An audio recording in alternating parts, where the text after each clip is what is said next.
He thought he was buying a pile of scrap metal, just an old garage scheduled for demolition.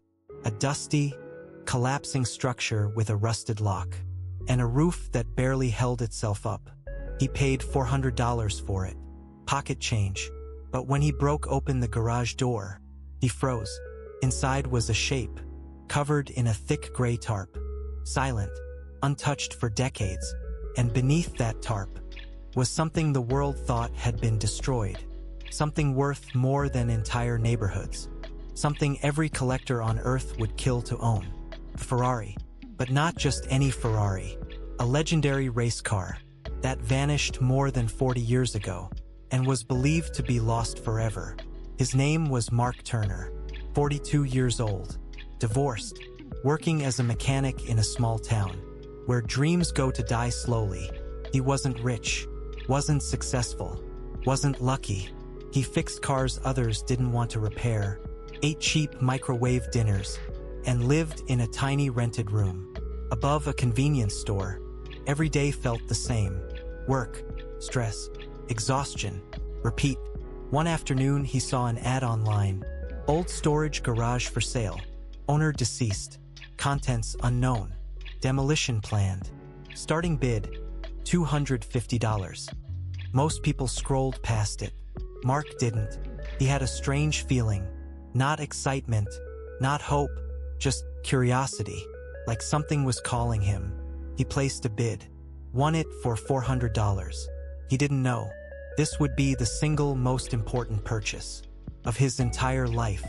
The garage sat behind an old farmhouse, on the outskirts of town, weathered wood, broken windows, overgrown vines covering half the structure.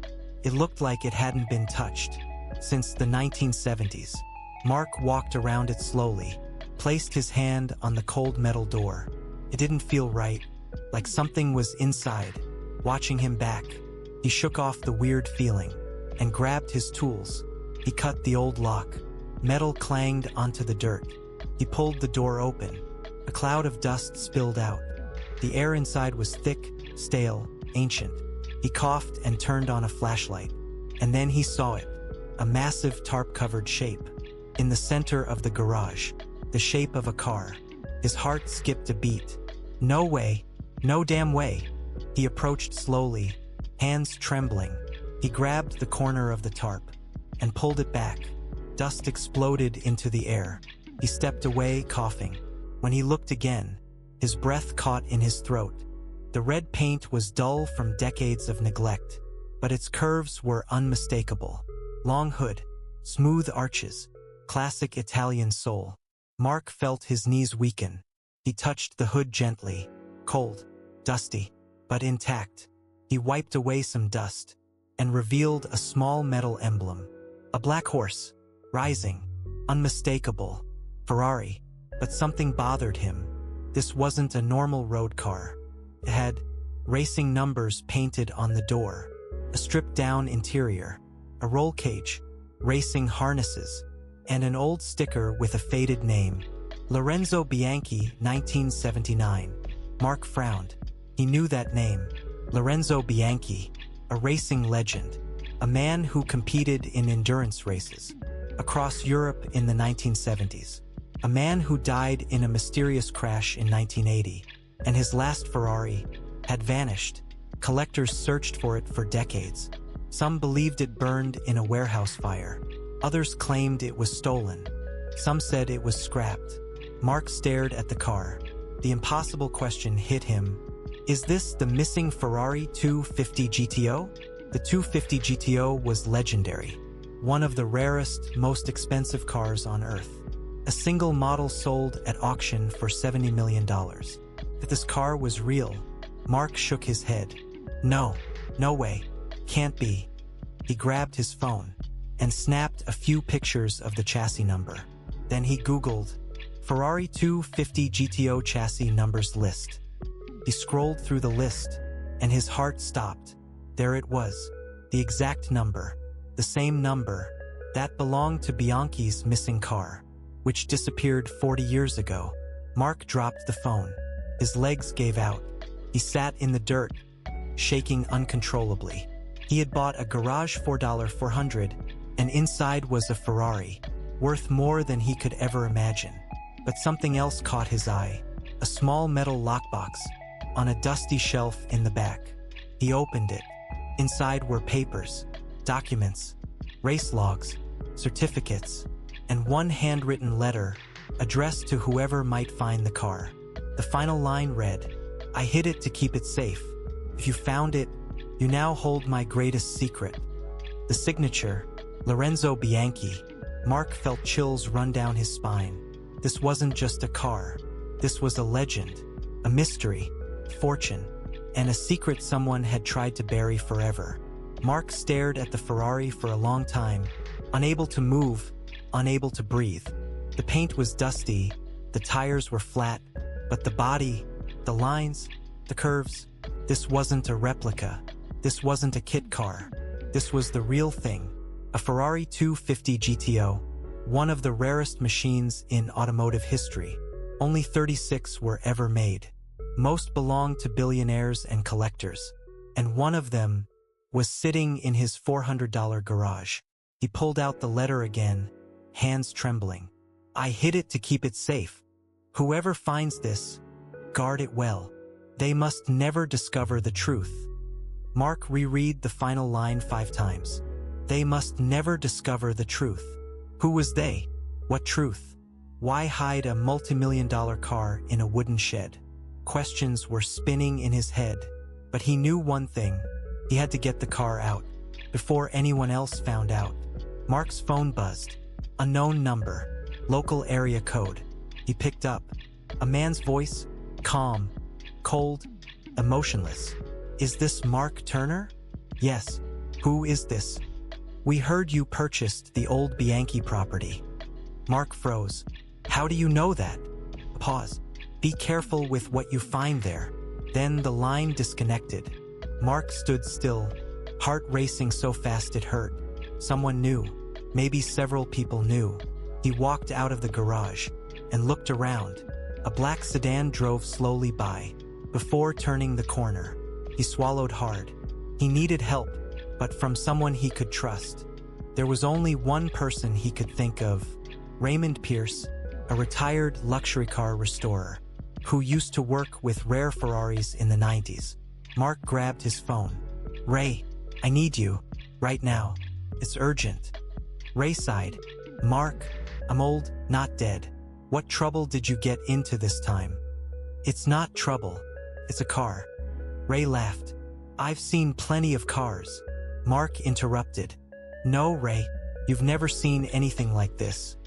Chapter 5. The expert arrives. Ray arrived an hour later in his dusty pickup. White beard, old sunglasses, the smell of gasoline permanently soaked into his clothes. He walked into the garage, saw the tarp pulled back, and froze mid-step. His cigar fell from his mouth. Dear God! He moved closer slowly, like approaching a sleeping animal. He touched the fender. His hand trembled. This can't be real. Mark handed him the chassis number. Ray checked it, then checked it again, then again. He let out a shaky breath. "Mark, do you have any idea what you found?" "I think so." No, you don't." Ray pointed at the car. "This is the missing GTO. The one from the Bianchi crash. The one that disappeared. The one collectors whispered about for decades." He leaned in closer. "It's worth. Mark, this isn't $1 million car. This is $40 to $80 million. Mark's vision blurred. He nearly fainted. Ray grabbed his shoulder. "Listen to me.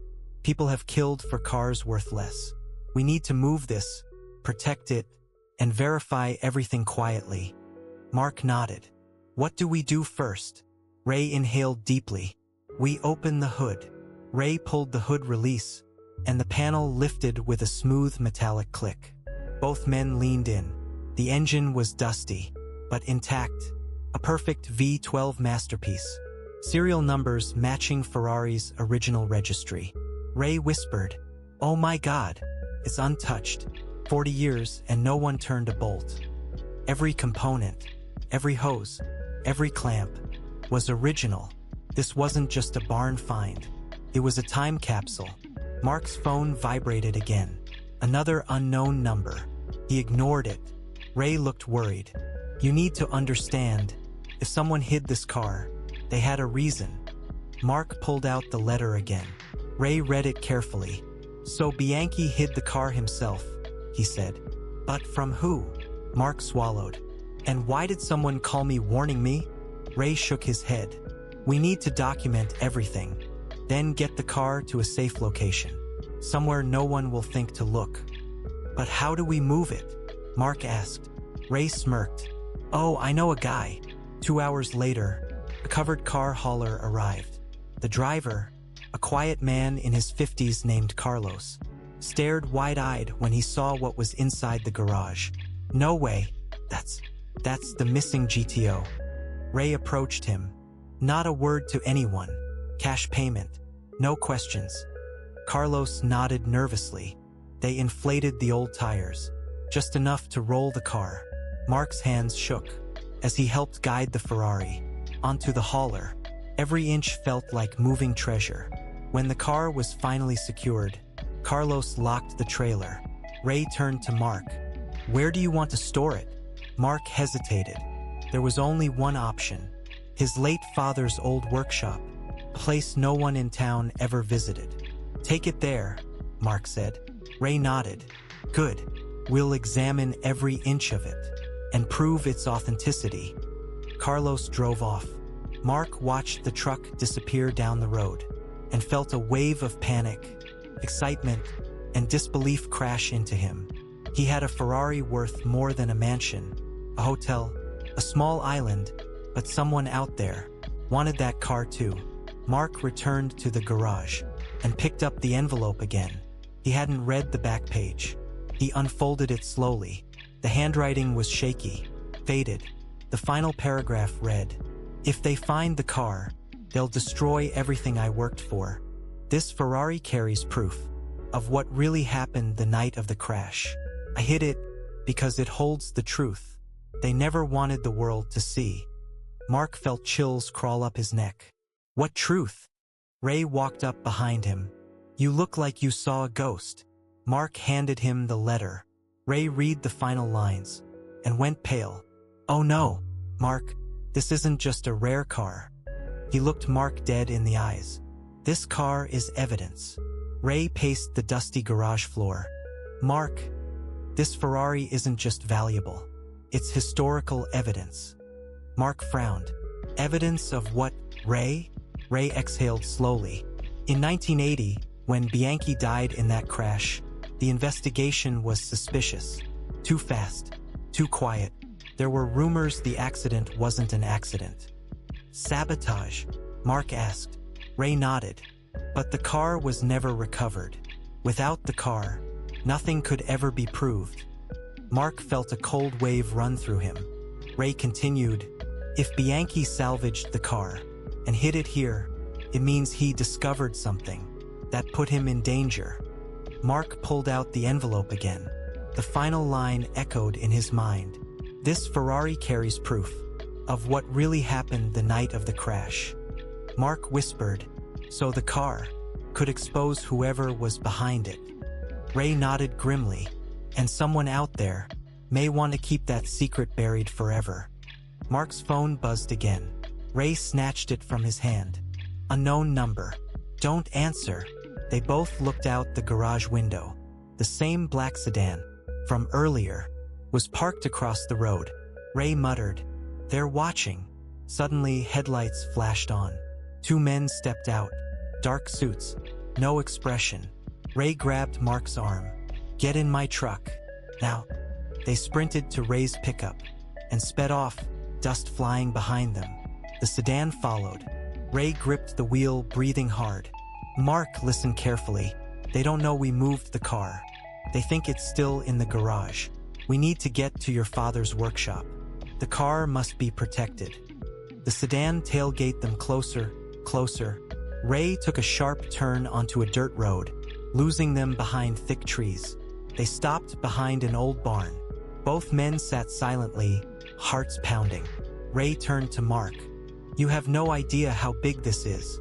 The next morning, Ray called in two trusted experts, former Ferrari engineers who once worked with vintage racing models. They inspected the car for nearly 4 hours.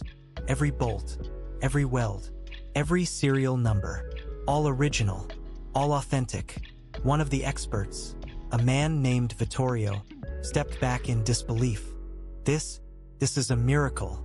The Bianchi GTO? We thought it was destroyed. He wiped a tear from his eye. Do you know what you have? Mark swallowed. How much is it worth? Vittorio exchanged a look with Ray, then said quietly, in the private collector market, this car could sell for $60 million. Mark stumbled backward. 60 million? Vittorio nodded. Maybe more. This is the holy grail of Ferrari history. Mark leaned against the wall, dizzy. His entire life, every struggle, every debt, every disappointment, flashed before his eyes. He felt like crying, laughing, screaming. $60 million. Sitting in his father's workshop. Ray placed a hand on Mark's shoulder. You can't sell it publicly. Too dangerous. Too much attention. Then how? Mark asked. Ray smiled slightly. I know a private collector. Billionaire. Discreet. Trustworthy, well, as much as billionaires get.